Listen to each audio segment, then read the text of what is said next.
Kementerian Pendidikan, Kebudayaan, Riset dan Teknologi atau Kemendikbudristek menegaskan pembelajaran tatap muka akan dimulai pada tahun ajaran 2021-2022. Sebagaimana telah dijelaskan pada Surat Edaran Resmi Nomor 4 Tahun 2021 terkait penyelenggaraan pembelajaran tatap muka. Selama pembelajaran tatap muka terbatas dilakukan, para mahasiswa, dosen, dan tenaga pendidik untuk tetap mematuhi protokol kesehatan COVID-19 seperti memakai masker, mencuci tangan, menjaga jarak, menjauhi kerumunan, dan mengurangi mobilitas. Ini dilakukan agar dapat meminimalisir lonjakan kasus COVID-19. Selain tetap mematuhi protokol kesehatan, perguruan tinggi juga harus menerapkan sistem blended learning. Pembelajaran tatap muka juga disesuaikan dengan level pemberlakuan pembatasan kegiatan masyarakat atau PPKM sesuai instruksi Menteri Dalam Negeri. Mahasiswa dari luar daerah atau luar negeri wajib memastikan diri dalam keadaan sehat, melakukan karantina mandiri selama 14 hari dengan perubahan kebijakan baru pemerintah menjadi 5 hari atau melakukan tes usap sesuai protokol yang berlaku di daerah setempat. Kemudian perguruan tinggi juga harus memprioritaskan kesehatan baik dosen, mahasiswa, tenaga pendidik maupun warga sekitar. Tim Liputan Berita 1. Ya, mengembalikan mahasiswa ke kampus untuk perkuliahan tatap muka tidak semudah menggelar pertemuan tatap muka terbatas di tingkat TK hingga SMA. Kehidupan di kampus yang jauh lebih kompleks membuat risiko penularan COVID-19 juga lebih tinggi. Tapi berbagai hal perlu disiapkan hingga pengaturan protokol kesehatan. Lalu sebenarnya sudah sejauh mana perguruan tinggi kita siap menggelar perkuliahan tatap muka? Nah, untuk membahasnya sudah bergabung bersama dengan kami Ketua Umum Majelis Rektor Perguruan Tinggi Negeri Indonesia, ada Prof. Jamal Wiwoho. Prof, apa kabar?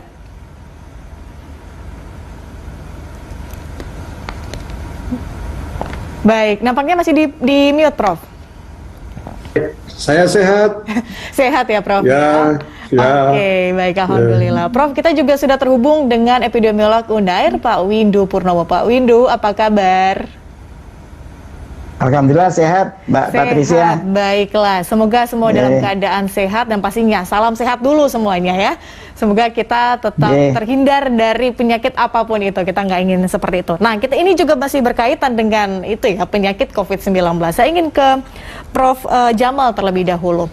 Prof, sejauh ini kalau bisa digambarkan sebetulnya seberapa siap sih perguruan tinggi kita untuk menggelar perkuliahan tatap muka, Prof? Baik, Mbak Patricia, perlu saya sampaikan sebetulnya himbauan untuk melakukan PTM atau pertemuan dengan tatap muka itu sudah ada setidak-tidaknya dengan surat keputusan bersama Menteri Pendidikan, Kebudayaan, Riset dan Teknologi, Menteri Dalam Negeri, Menteri Agama, dan Menteri Kesehatan pada waktu itu. Dan keputusan bersama itu kemudian ditindaklanjuti dengan Surat Edaran Dirjen Dikti Nomor 4 Tahun 2021 yang intinya perguruan tinggi bisa menyelenggarakan tatap muka atau pertemuan tatap muka secara terbatas. Nah, kalau kita melihat desain dari surat edaran ini lebih operatif karena memang surat edaran ini diharapkan memberikan sebuah guideline bagaimana perguruan tinggi itu kemudian mulai membuka dengan PTM, karena seperti kita ketahui sejak Maret tahun 2020 itu perguruan tinggi menutup diri dalam tanda petik karena ada wabah COVID itu, dan kebijakan itu diserahkan sepenuhnya oleh Pak Dirjen Dikti agar para pimpinan perguruan tinggi bisa melakukan percobaan atau memulai perkuliahan dengan tatap muka itu. Gitu Mbak Patricia.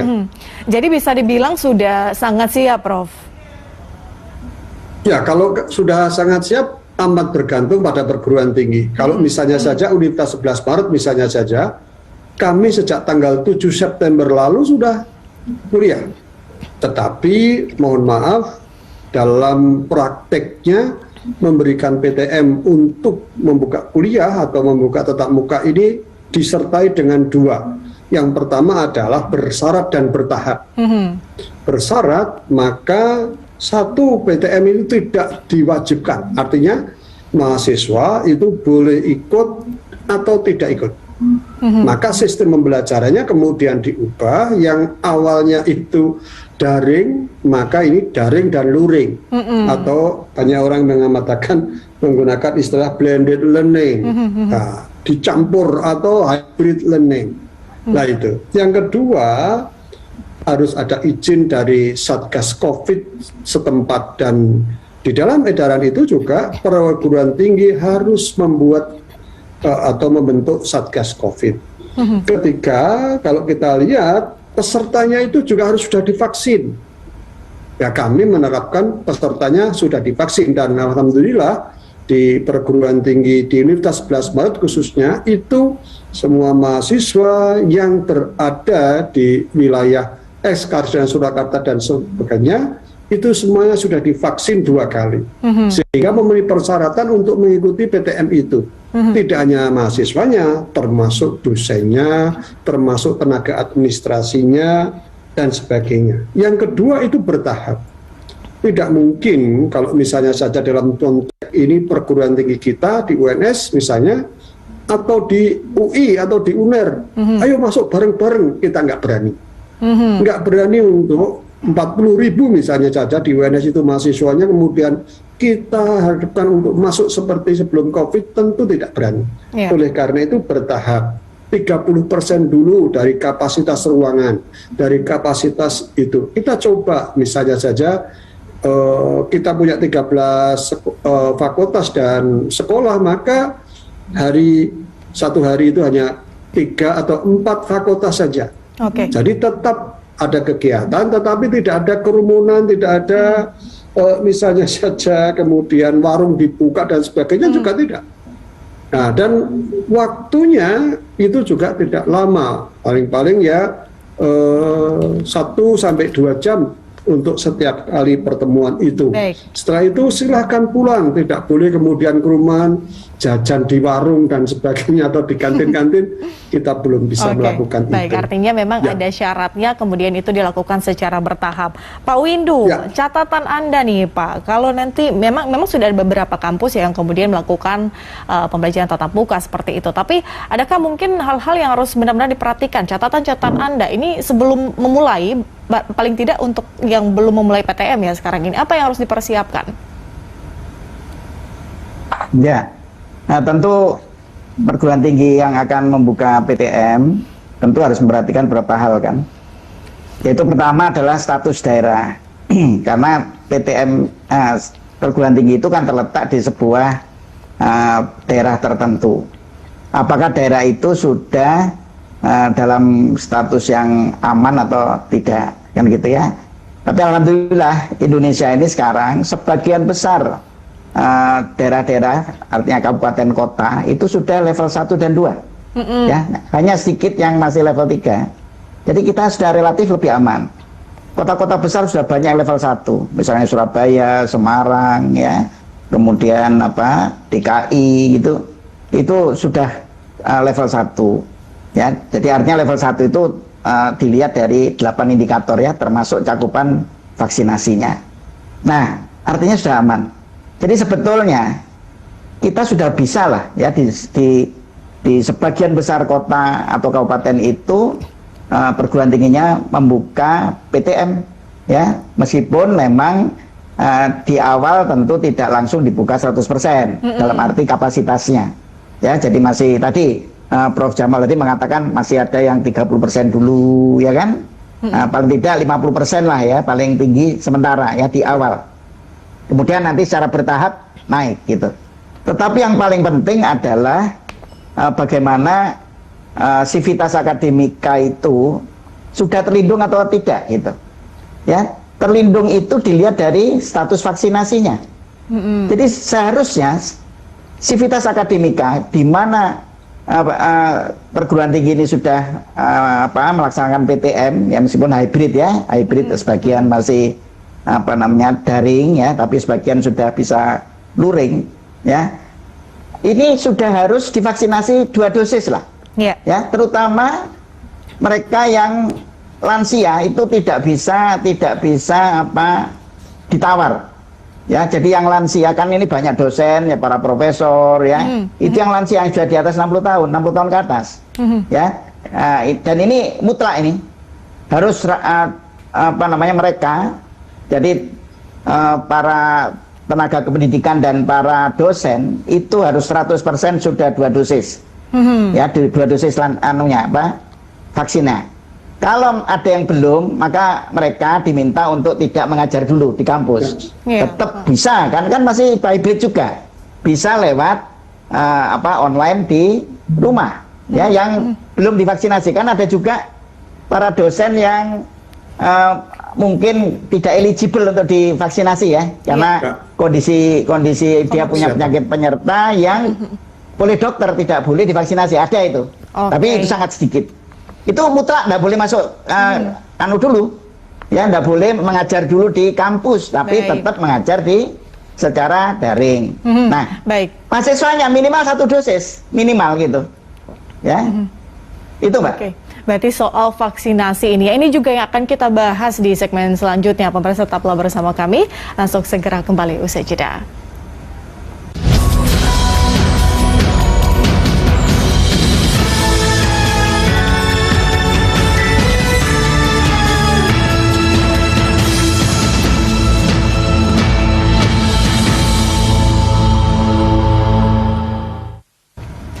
Pemirsa, kita lanjutkan dialog. Kita masih berbicara soal kuliah tatap muka. Kira-kira kapan nih akan digelar kuliah tatap muka, meskipun sudah dilakukan oleh beberapa universitas begitu ya. Dan kita masih terhubung dengan Ketua Umum Majelis Rektor Perguruan Tinggi Negeri Indonesia, ada Prof. Jamal Wiwoho, dan juga epidemiolog dari UNAIR, Pak Windu Purnomo. Saya ingin ke Prof. Jamal dulu nih. Prof, begini. Ini kan kalau kita berbicara soal pencegahan ya Prof ya, ini kan berbeda, agak sedikit lebih kompleks ya kalau kita berbicara soal perguruan tinggi seperti itu. Agak sulit mungkin kalau kita harus membuat peraturan ini di sini tidak boleh berkumpul, di sana tidak boleh berkumpul, begitu. Nah, ini caranya untuk sebagai langkah pencegahan nih Prof, agar mungkin setelah kegiatan perkuliahan selesai, kemudian ini mereka tidak memunculkan satu kerumunan nih. Ini peraturannya, SOP-nya seperti apa Prof? Ya, pertama memang para pimpinan perguruan tinggi diminta membuat sebuah SOP. Kalau kebanyakan teman-teman itu SOP-nya ya semacam surat edaran lah begitu. Surat edaran persyaratannya apa, tahapannya seperti apa, kemudian jamnya maksimal sekian. Kemudian tidak hanya tatap muka kuliah saja, tetapi juga misalnya saja kami sudah mulai membuka ujian skripsi, ujian tesis, ujian disertasi. Kita cobalah, jangan sampai kemudian semuanya harus daring, termasuk kita membuka laboratorium. Kegiatan-kegiatan yang memungkinkan untuk bisa dilakukan secara luring, dilakukan secara luring, tetapi tetap pada protokol kesehatan, misalnya saja tidak boleh berkerumun, misalnya saja kemudian bagaimana kemudian kita semuanya harus menyiapkan hand sanitizer, kemudian pengukur suhu dan sebagainya, termasuk apa yang disampaikan oleh Pak Windu Purnomo tadi, bahwa harus sudah ada keterangan misalnya saja sudah divaksin, termasuk di dalamnya kalau kita ini menggunakan aplikasi Peduli Lindungi. Walaupun di beberapa tempat tentu tidak semua kemudian bisa dilakukan dengan aplikasi Peduli Lindungi ini, tetapi setidak-tidaknya ini merupakan early warning. Termasuk pada mahasiswa, kita sampaikan setelah kuliah selesai, segera pulang. Kemudian tugas-tugas yang lain, saya rasa dengan adanya model hybrid sistem di dalam pembelajaran ini, akan memungkinkan efektivitas dan efisiensi, karena memang di sana sini masih kalau saya mengatakan daring itu sesuatu pilihan yang terbaik daripada sama sekali tidak kuliah. Tetapi kalau memungkinkan untuk bisa kuliah kemudian luring tanpa kemudian membuka kampus itu tidak menimbulkan satu klaster baru penyebaran atau klaster baru COVID karena buka kampus, ini kan yang kita harapkan. maka pelan tapi pasti dengan hitung-hitungan termasuk di dalamnya manakala kita membuka kampus, kemudian ada yang kena, ya dihentikan sementara dulu. Maka kegiatannya harus ada testing, tracing, dan treatment yang bagus. Oke. Nah, kita sangat berharap dengan pembukaan kampus ini, dunia akademik kampus bisa bergerak dengan luasa dengan baik kembali, tetapi kita cegah tidak boleh ada klaster baru dengan PTM itu. Oke. Pak Windu, kalau misalnya ada case di mana terjadi atau ada ditemukan temuan kasus begitu di universitas-universitas atau perguruan tinggi, rekomendasi Anda sebagai epidemiolog seperti apa tindak lanjutnya, Pak? Apakah memang langsung dihentikan kuliah tatap mukanya atau mungkin tetap menerapkan blended learning atau mungkin malah lebih baik kalau daring pembelajarannya? Seperti apa, Pak? Ya. Pak Windu, suaranya masih di-mute, Pak. Beginilah kita tantangannya kalau kita ini virtual ya. Bisa. Oke. Saya bisa didengar nggak? Iya, sudah bisa silakan Pak Windu. Bisa didengar, nggih? Bisa. Ya, nggih. Ya. Jadi kalau ada kasus positif, itu belum tentu itu adalah klaster, ya kan? Jadi kalau ditemukan misalnya ada satu kasus positif ditemukan di sebuah kampus, ya siapapun itu ya, apakah itu mahasiswa, tenaga pendidikan atau dosen, ya itu belum tentu. Itu kan kalau satu pasti bukan klaster, ya kan? Klaster itu adalah kalau lebih dari satu dan related. Related itu artinya 2 orang atau 3 orang atau lebih, ya itu tertular karena ya tadi karena penularan yang ada di kampus tadi. Jadi misalnya kebetulan ada 2 orang, si A dan si B, ya dia sama-sama positif, itu belum tentu klaster juga kalau si A dan si B itu sifatnya independen, sama-sama tertularnya dari luar. Itu kan makanya selalu fungsi tracing harus jalan, ya. Dan nanti ada yang melakukan tracing, jadi tentu dari dinas kesehatan atau tenaga-tenaga lain, ya, yang akan melakukan tracing, kontak tracing. Nah, jadi dipastikan dulu ini terbentuknya kasus positif itu, ya, itu membentuk klaster atau bukan. Kalau bukan ya nggak apa-apa, jalan terus, ya itu berarti bukan dosanya si kampus, kan. Nah, hanya yang bersangkutan yang positif tadi langsung isolasi, tentu nggak bisa masuk dong, ya. Harus isolasi, ya, isolasinya entah terpusat, dan yang lebih bagus yang terpusat atau isolasi mandiri. Nah, tapi kalau itu adalah klaster, gitu ya, klaster, maka tentu itu adalah dosa dari kampus. Berarti apa? Prokesnya, protokol kesehatannya tidak dipatuhi, atau SOP-nya tidak dipatuhi, atau fasilitasnya tidak memadai, sehingga terjadi penularan.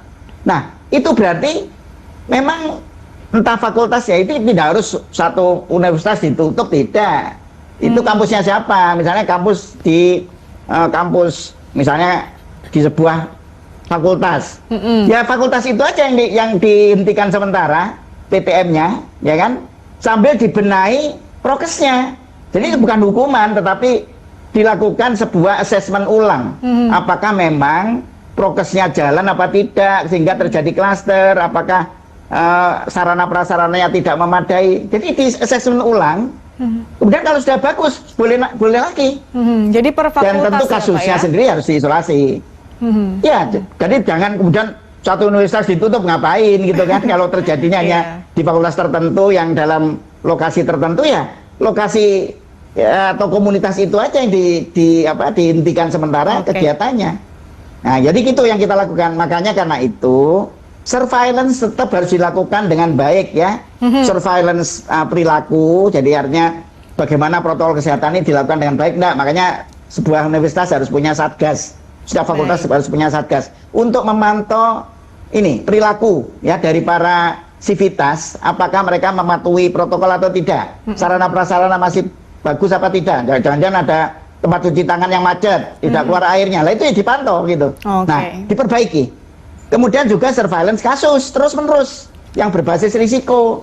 Begitu ada yang punya gejala langsung di testing gitu. Jadi jangan ada yang punya gejala dibiarin gitu, ya, langsung dites, ya.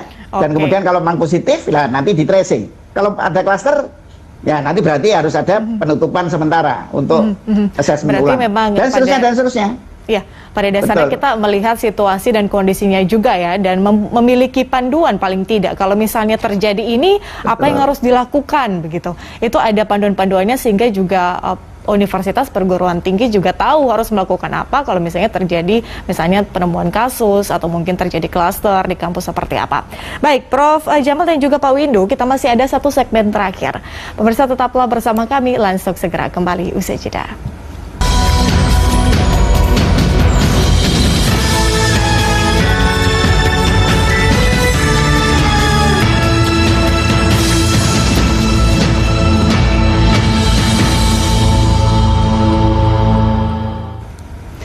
Pemirsa, kita lanjutkan dialog. Kita sudah ada di segmen terakhir Dialog Landstalk siang hari ini.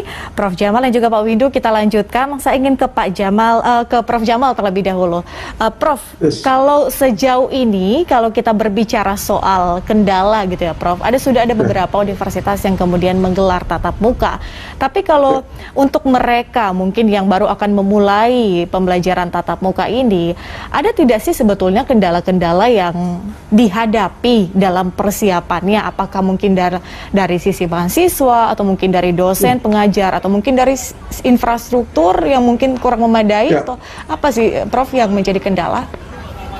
Baik, jadi kalau kita melihat ada sebuah survei kecil yang dilakukan oleh teman-teman di kami, itu rata-rata mahasiswa itu sudah rindu masuk kampus, gitu ya, sudah rindu, utamanya mahasiswa yang terkena COVID itu maksudnya itu sejak angkatan 2020 dan 2021 yang rata-rata melihat kampusnya saja belum ngerti begitu loh. Maka dia rindu untuk ayo dong masuk kampus dong, ayo mulai PTM kira-kira itu. Yang kedua, kalau kita melihat ya ada sebagian dosen yang asik dengan kuliah daring begitu ya, di rumah tinggal di depan di depan laptop itu sudah nyaman gitu, nggak perlu ke kampus, gajinya tetap lah misalnya begitu ya. Nggak dipotong ya? Nggak dipotong, nggak ada transport lah dan sebagainya. Di samping itu memang ada dosen-dosen yang usianya di atas 55 ini kan sudah mulai rentan dengan tertular dan sebagainya, dia malah khawatir begitu ya. Khawatir kalau ada PTM, ya udahlah kayak gini aja belum bagus katanya begitu. Nah, tentu kita ini akan mencari sebuah solusi yang terbaik bagaimana PTM itu bisa jalan, tetapi seperti apa yang disampaikan Pak Windu Purnomo tadi, bahwa jangan sampai PTM kita buka kemudian menimbulkan klaster baru, menimbulkan peningkatan COVID. Dan tadi itu sudah saya sampaikan, bertahap itu memang ya tahapannya 30, 40, 50 disesuaikan dengan misalnya PPKM misalnya saja. Kalau daerahnya itu PPKM-nya itu turun dari 3 ke 2, 2 ke 1, maka PTM-nya mulai dibuka begitu. Mulai dibuka sehingga apa? Sehingga harapan kita itu ya kembali ke seperti sebelum COVID lah begitu. Tetapi jangan sampai ada klaster baru tentang penyebaran COVID itu. Yang kedua, memang sekarang ini kalau misalnya saja menggunakan hybrid atau blended itu kan tidak semua perguruan tinggi kemudian mempunyai sarana dan prasarana untuk itu. Jadi ini harus kita akui, jadi lebih dari 4.500 perguruan tinggi di Indonesia, di mana hanya 122 perguruan tinggi yang negeri, itu ada sebagian perguruan tinggi yang hidup tak mati pun tak mau begitu. Sehingga menyesuaikan dinamika ini juga sulit. Nah, dinamika ya karena apa? Dengan adanya COVID ini, mau tidak mau, suka tidak suka, kecanggihan teknologi informasi itu bisa digunakan sebagai sarana untuk berkomunikasi dengan para mahasiswa. Baik. Sehingga apa? Sarana prasaranya harus baik, internetnya baik, duitnya atau vouchernya ya harus ada, ya semuanya kompleks. Kalau satu saja tidak terpenuhi, maka efisiensi dari pembelajaran itu tidak mungkin bisa. Baik. Misalnya saja soal internet saja sering mati-mati. Nah, kemudian, ya kalau udah internetnya udah nggak sampai ya, walaupun sampai di atas gunung pun juga sulit kan begitu. Nah, ini masalah yang cukup serius. Baik, Prof. Kita harapkan pastinya tadi kendala-kendala yang kemudian sedang dihadapi atau nanti akan dihadapi itu dicarikan solusinya agar kemudian tercipta satu environment kuliah tatap muka benar-benar memberikan satu kenyamanan begitu ya untuk semua pihak, baik itu mahasiswa maupun juga untuk dosen. Terakhir Pak Windu, silakan sebagai kesimpulan, rekomendasi, closing statement juga dari Anda. Apa yang harus menjadi perhatian dari semua stakeholder yang nantinya akan berpartisipasi saat kuliah tatap muka ini dijalankan? Singkat saja Pak Windu, silakan. Ya, jadi sekali lagi PTM sebetulnya pada dasarnya sudah bisa dimulai ya pada daerah-daerah level 1 dan 2. Cuma yang bagi yang belum, ya kita sabar tunggu aja sampai setelah akhir tahun ini ya, karena akhir tahun ini ujian ya. Jadi kalau akhir tahun ini dan nanti dilihatnya di akhir bulan Januari tidak ada lonjakan, itu sebenarnya aman. Ya saya yakin sudah aman gitu ya, asal ujian itu lulus. Ya, ujian akhir tahun lulus. Nah, kemudian tentu semua kan juga harus ada izin orang tua ya. Jadi tentu memang orang tua juga harus juga melihat ya mana yang aman dan mana yang tidak bagi anaknya gitu ya. Karena yang tahu tentang anaknya adalah orang tua.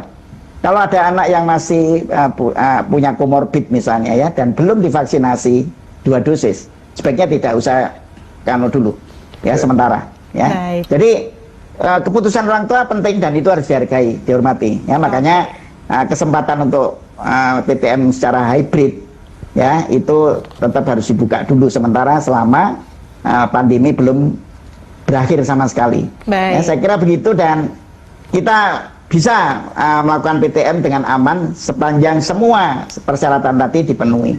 Oke. Saya kira gitu. Ya. Semoga semua universitas perguruan tinggi yang sudah dan akan menggelar tatap muka benar-benar melakukan SOP-nya dengan sebaik mungkin, kemudian tahu apa yang harus dilakukan apabila terjadi keadaan-keadaan yang tidak diinginkan. Terima kasih Prof. Jamal, Pak Windu sudah bergabung, berpartisipasi, meluangkan waktu untuk Berita 1. Sampai jumpa di lain kesempatan. Yes. Sampai ketemu lagi.